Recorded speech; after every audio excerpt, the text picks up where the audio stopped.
हमने कहा कि जन स्वराज की जो व्यवस्था बनेगी तो बाकी जो बड़े काम होने हैं वो तो होंगे, लेकिन in the matter of days and hours 6 चीजें हो जाएंगी। पहली चीज, बिहार से इस फर्जी शराबबंदी के कानून को हटा दिया जाएगा, जिसमें शराब की दुकान बंद है और घर घर शराब की डिलीवरी हो रही है और बिहार के गरीब जनता का 20,000 करोड़ का नुकसान हो रहा है। दूसरी बात हम लोगों ने कही कि बिहार में 60 वर्ष से ज्यादा उम्र के हर महिला पुरुष को, दिव्यांगों को और विधवाओं को, जो 400 रुपए की पेंशन पर जी रहे थे, अभी हम लोग के डर से 1100 हुआ है, जैसे ही जन स्वराज की व्यवस्था बनेगी उनको 2,000 रुपए महीना मिलने लगेगा, ताकि उनकी एक बेसिक जिंदगी जीने के काबिल वो हो जाए। तीसरी बात कही गई कि जैसे ही सरकार बनेगी 7 दिन के अंदर एक नया विभाग बनाया जाएगा रिलीफ एंड रिहेबिलिटेशन के लिए, उन लोगों के रिलीफ और रिहेबिलिटेशन के लिए जो बिहार से मजबूरी में पलायन कर गए हैं। उस विभाग का सिर्फ ये काम होगा कि आने वाले साल भर में 50 लाख से ज्यादा लोग जो बिहार से बाहर 10,000 12,000 की मजदूरी के लिए गए हैं, उनको बिहार में ही रोजी रोजगार की व्यवस्था की जाए,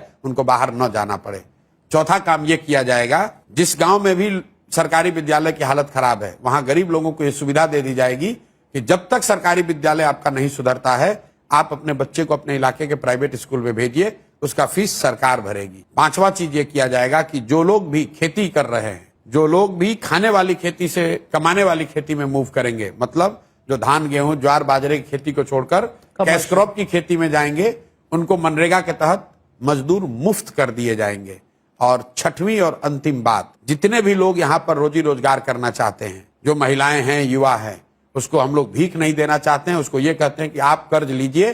कर्ज पर आपको 10% 12% ब्याज नहीं लगेगा, 4% ब्याज लगेगा। 4% ब्याज पर आपको कर्ज मिल जाएगा, ताकि आप अपने घर में अपने पैर पर खड़े होइए, रोजी रोजगार कीजिए, ताकि आपको सरकारी नौकरियों का मुंह ना देखना पड़े, फैक्ट्री लगने का इंतजार ना करना पड़े। ये 6 चीज जन स्वराज के आने के मैटर ऑफ डेज में कर दिया जाएगा। और एक अंतिम बात, जो 100 सबसे भ्रष्टतम नेता और अफसर हैं, उनकी सूची बना दी गई है। जैसे ही सरकार बनेगी स्पेशल कानून बनाया जाएगा, स्पेशल कोर्ट बनाए जाएंगे और साल भर के अंदर न सिर्फ इन पर कार्रवाई होगी, इनके और इनके परिवार के पास जो बिहार से लूटा हुआ पैसा है उसको जब्त किया जाएगा, बिहार के खजाने में जमा किया जाएगा। और इस काम को करने के लिए कुछ दिन से ज्यादा नहीं चाहिए। इसलिए मैंने कहा है, जन स्वराज की जब घोषणा पत्र आएगा उसमें लिखा होगा मैक्सिमम 100 दिन के अंदर ये 7 काम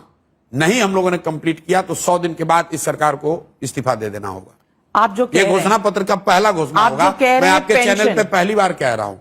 किसी को बहुत बड़ी बात है कि हम लोग 5 साल हम लोग रिप्ले करेंगे। बिल्कुल 100 दिन के अंदर अगर ये 7 काम आपको नहीं दिखेगा तो आप 5 साल मत इंतजार कीजिए, 2 साल इंतजार मत कीजिए, 100 दिन के अंदर इस सरकार को इस्तीफा दिलवा दीजिए।